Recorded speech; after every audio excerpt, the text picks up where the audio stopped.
Welcome to TV2 Sports Talk on DMG Channel 2 from Time Warner Cable. I'm WJER Radio's Bill Morgan, and usually on this show, what do we talk about? You got it, high school sports, local schools, local athletes, local coaches.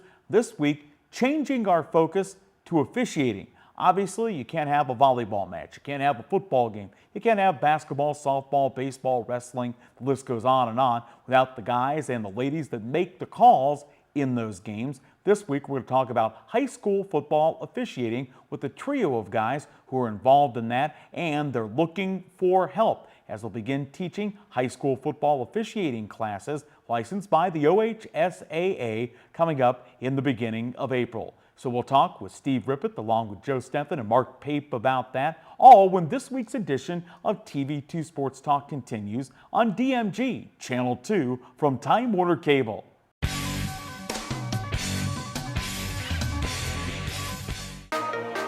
I think the hands-on aspect is going to give you an opportunity to explore, find out what you're good at, what you like, and you're not going to have mountains of debt. What you're going to have is a marketable skill that even if you don't love it, you can use that to pay to go on to college and get that degree. And we've got a number of students that do that. They're very mature. I think we're a great hands-on exploration base.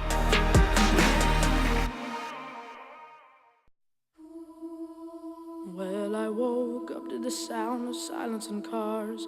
We're cutting like knives in a fist fight.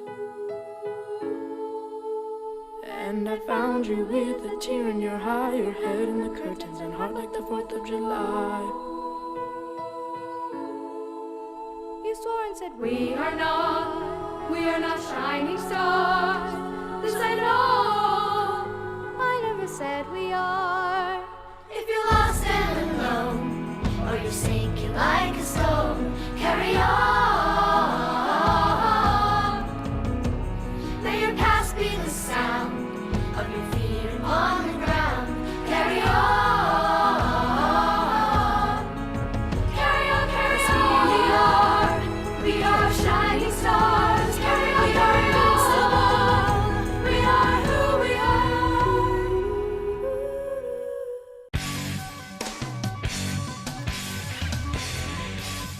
TV2 Sports Talk continuing on DMG Channel 2 from Time Warner Cable.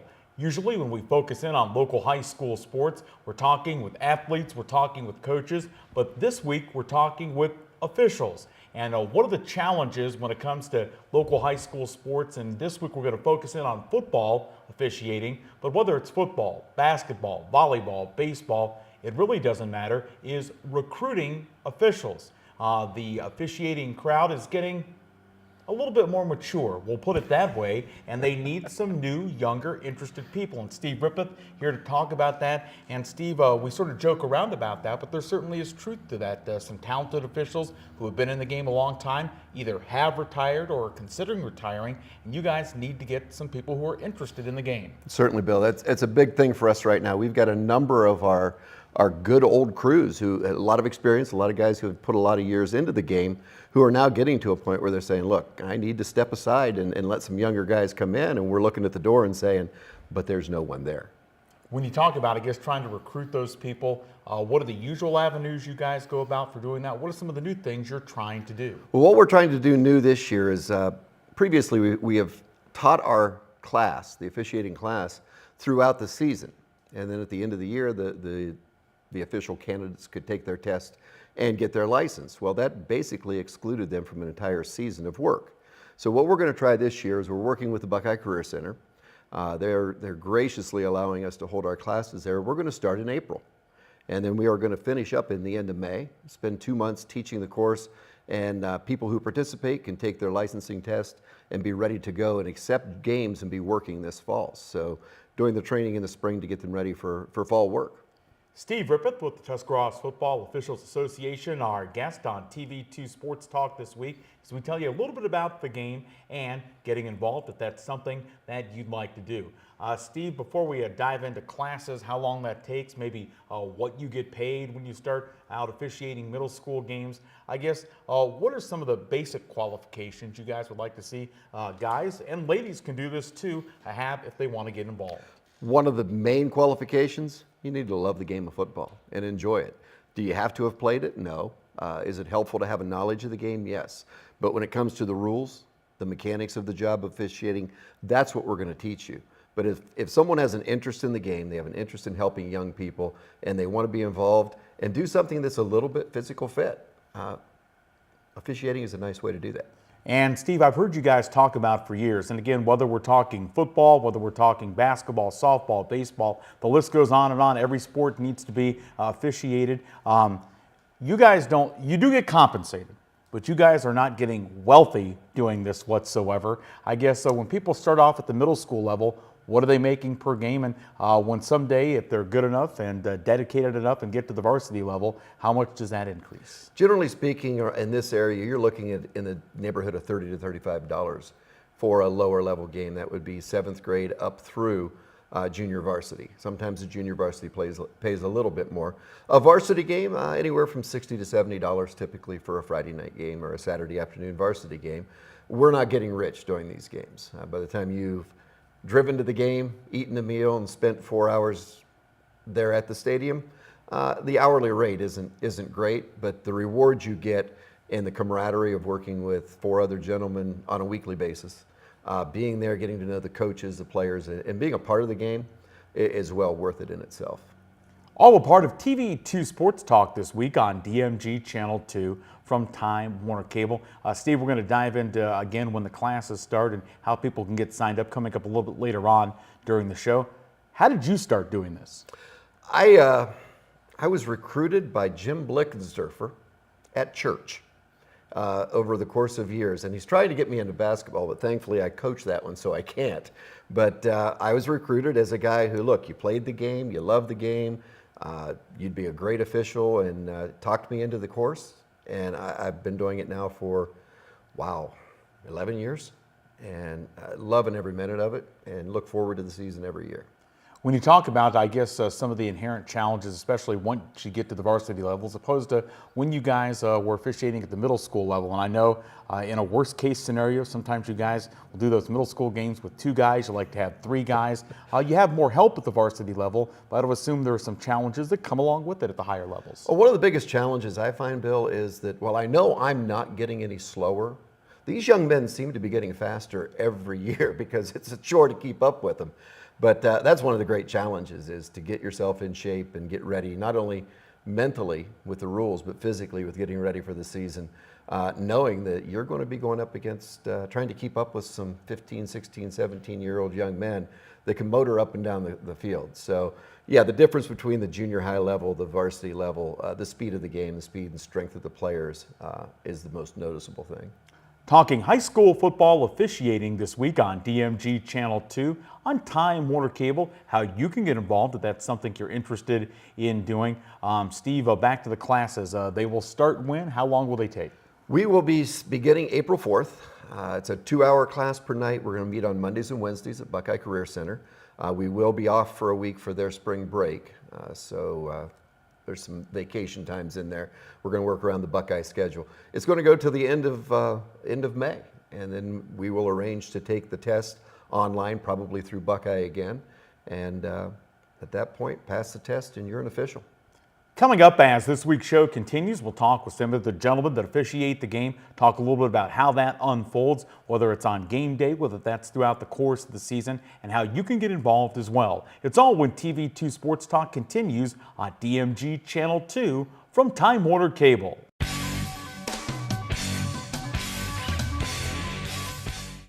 WJER and TV2 would like to introduce you to a new website, WJERTV2.com, where you can watch exciting high school football, soccer, and volleyball replays from TV2 Sports on your home computer, smartphone, or tablet. Also watch the latest episodes of TV2's original programming, Sports Talk, The Garden Girl, The Not So Shy Chef, Off the Record, and Medical Minutes, as well as catch up on local community news and search for local businesses. So make sure to check out the new WJERTV2.com community website where everything's local.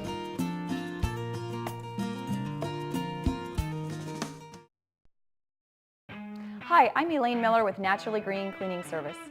My company serves both commercial and residential clients. We do general cleaning, spring and fall, empty homes to get them move-in ready, and final cleans for new construction. We use eco-friendly cleaning products that leave your home or office fresh, clean, and safe for you, your family, pets, or coworkers. Our focus at Naturally Green is to provide excellent customer service paired with outstanding work to build a relationship of trust with you, our clients. Having served the area 4+ years, we have had many referrals and testimonials that you can access on our website at www.naturallygreencs.com. Our work sells itself, therefore we have never had any contracts even with our largest commercial accounts. Call us today for your free quote and see what makes our company stand out.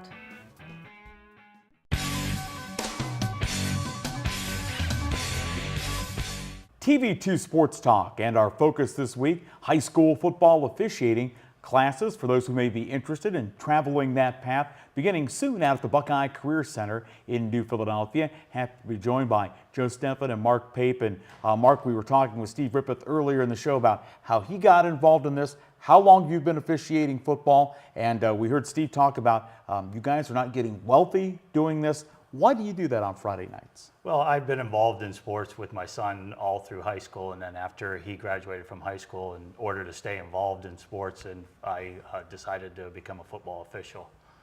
Hey, tell us a little bit about on game night, what role each official, for people who don't know, you have a name for your position on the field, what yours is, and what you're charged with at game time in terms of areas you watch.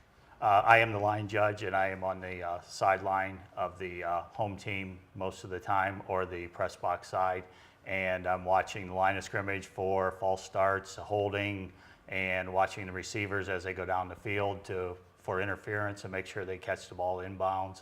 And then I have the goal line on runs inside, that go to the end zone. I have to make sure I get to the goal line to make sure it's a touchdown before the ball gets there.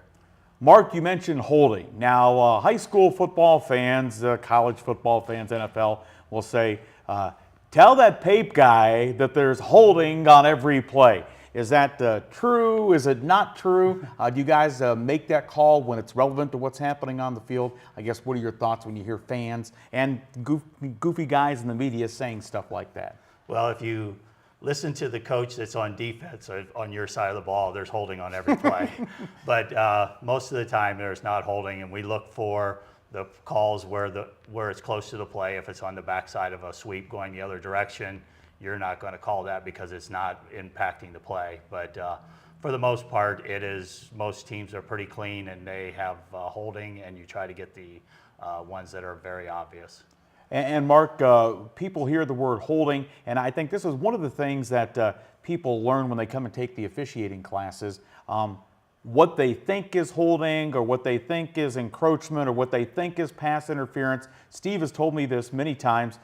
Sometimes what that call is on Sunday afternoon is different than what that call is on Saturday afternoon, is different than what it is on Friday night. I guess let's just talk specifically about holding.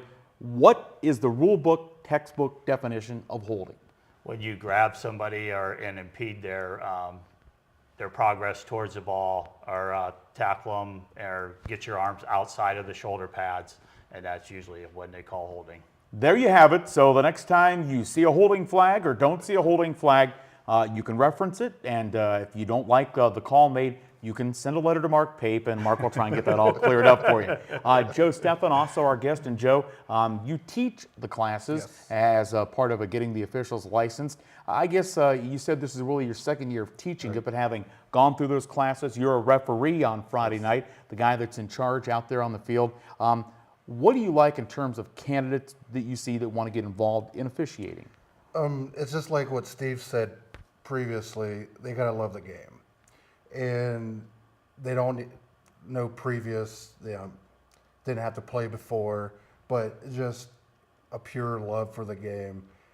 But knowledge does help, but it's not required because that's what the classes are for.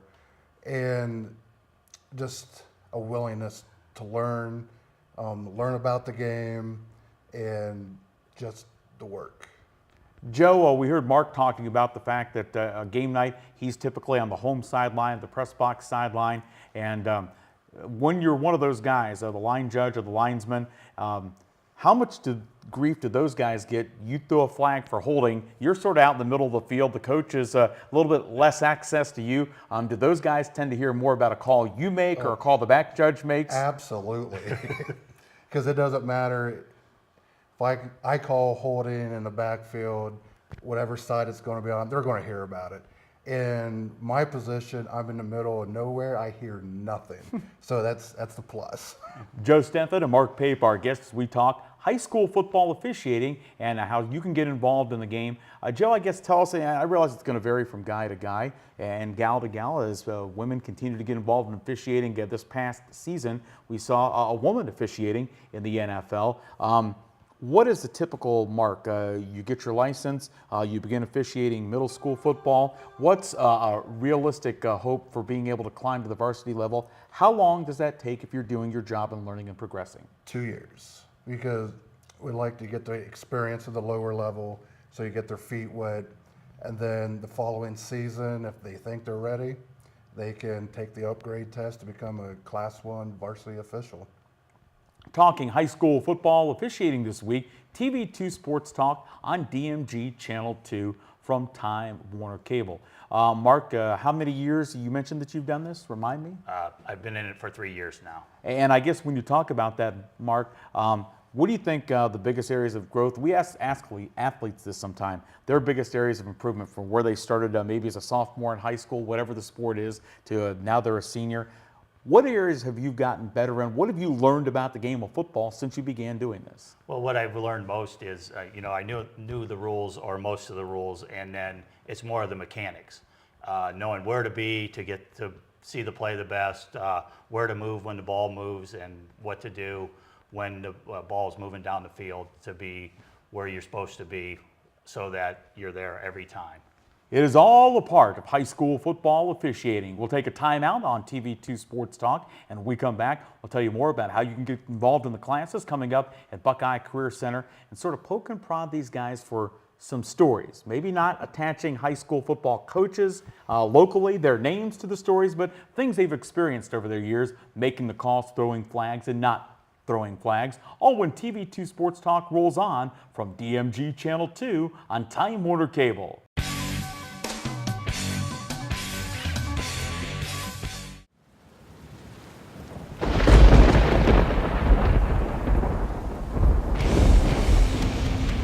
Taking the area by storm, Lightning Signs and Decals specializes in custom signs, banners, and graphics.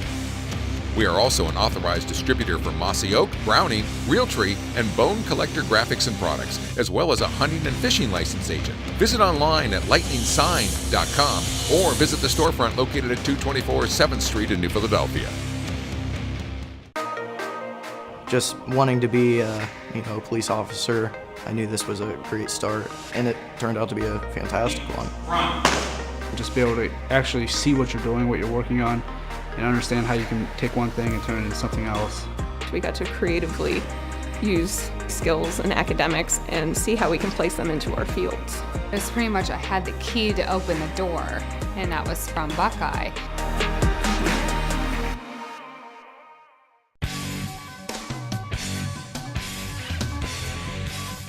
High school football officiating, our focus this week on TV2 Sports Talk on DMG Channel 2 from Time Warner Cable. You're looking at some of the guys who make the calls on Friday nights for games in our area, and they're looking to recruit you into the officiating game. It's an opportunity for you to stay close. Maybe you're a former athlete, you played the game. Maybe you're somebody who at one time was coaching at one level or another. This is a way to stay connected. Steve Rippeth and Joe Steffan, our guest. And Steve, again, as we start this part of the show, sort of revisit when those classes at Buckeye Career Center are and how folks can get signed up. Those classes will be Mondays and Wednesday evenings from 7 to 9 at Buckeye Career Center. We will be running from the first week of April through the month of May, so 2 months of classes. 2 nights a week. They can sign up by going to, our association has a website, www.tuskfootball.com. There is a link there that they can sign up and get registered with Joe and myself so we know how many people to expect. And then on the first night of classes, we will actually register them with the OHSAA to get them into the class. Now, we've got that information and we'll revisit that at the end of this segment of the show, but Now I'm going to ask some questions you've always wanted to know when it comes to high school football officiating. Joe, do you umpire what? You also umpire softball? So something along those lines. We're going to start with how much will these guys take from a coach? We were talking earlier with Mark Pape about, hey, if you're on the sidelines, you tend to hear it more if you're a line judge or you're a linesman. At what point in time does the yellow flag come out and you guys throw it for a coach unsportsmanlike conduct? How much will you listen to? How much will you hear? Are there magic words that we probably can't say on this show that will automatically make you reach for that hanky? Go ahead. I've only done one game varsity-wise on the sideline, and I'm the type of person, I'll let somebody talk. They can talk all day, all night, and I'm fine with it. But when I start reaching for the flag is when they start making things personal. Then that's where I draw the line. Steve, I guess let's reflect that to the players on the field. Obviously, especially in a game like football, incredibly competitive, incredibly physical. These guys, essentially, they're warriors for 48 minutes out on the field. What will you guys allow them to say to each other? Sometimes we see guys, they look like they're jawing. How much of that will you allow? And tell us how that plays out on a Friday night. Actually, the OIHSAA has given us pretty good guidelines right in what they call their Gold Book of Officiating that lays out what you should penalize and what you shouldn't. You know, it's rough on these kids today because they see everything on Saturday and Sunday and they want to emulate that on the field. And high school athletics doesn't accept that kind of activity toward each other. If they're just jawing back and forth a little, you typically will break them up, get them to their sidelines. If it goes further than that, you generally will walk them to the sideline and say, hey, coach, you need to have a word with your player, send him back in when he's ready to play. If it comes to the point of a flag, normally they've said a magic word. They've done a personal or some kind of a slur to an opponent, and it's gone beyond just a little bit of good-natured taunting, and then we're going to flag that, and it can go all the way up to an ejection for that kind of activity. And thankfully, the Gold Book has given us some pretty good outlines to do that. Steve Rippett and Joe Stephan, our guest, TV2 Sports Talk. And we used to, on our WJER Football Friday Night Show, had a segment that, as Steve heard 400 times from his officiating counterparts, was erroneously named. We called it Rip the Ref. He technically wasn't the ref, but you know, he was. You were a line what at that time? I was a head linesman at that time. I am now a back judge. Well, but we called it Rip the Ref for simplification purposes. Now, one of the things that has always confused me, and I've asked Steve about this 47 different times, in Steve's real life, he is a math teacher at New Philadelphia High School, and when they punt the football, Steve, and it goes out of bounds, and you've got one of the linesmen or the line, they walk down the sideline, Joe's standing there, and he does this magic point thing, and somehow they come up with where the ball went out of bounds. And I mean, we're sort of joking around about it, but how does all that work out? Because honestly, I think a lot of people watching, myself included, don't know. The way that really works is the line judge or the linesman, whichever sideline the ball goes out of bounds on, is to run beyond the point where he feels the ball would have gone out of bounds. Then he turns and walks slowly back toward the referee, who was standing behind the punter. He has a view looking across the field at an angle. He's to kind of get an idea, looking at the stands and keep his eye on that angle, where the ball went out of bounds. When that sideline official walks under that line, that's when he's going to wave his arms.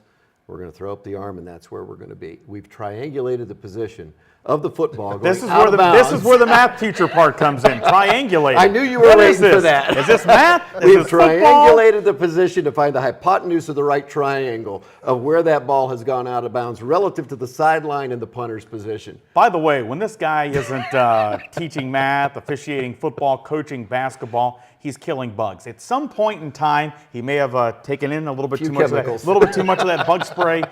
That's for sure. Again, Steve, as we wrap up, one more time, how they can reach out to you or Joe, or really any of the football officials, if they want more information on the classes coming up at Certainly, Buckeye. if you know someone who's officiating, just call them and ask, and they can get either my phone number or Joe's phone number. can reach us through the Tusk Football Association website at By the way, we won't be giving out their phone numbers on this TV No. show in case you ever had a certain dispute with them on a Friday night. Now, Mark, since he's not on camera, we may give out Mark's home phone number and address, but that'll be coming We'll run that across the screen. Go ahead, Steve. The easiest way is just to go to our website, tuskfootball.com, and on that page there will be a link to sign up for it, and you will also be able to hit us with email at that time where we can communicate. These gentlemen making the calls on Friday night, you can join them and find out more by joining in on those classes at Buckeye Career Center. You've been watching this week's edition of TV2 Sports Talk on DMG Channel 2 from Time Warner Cable.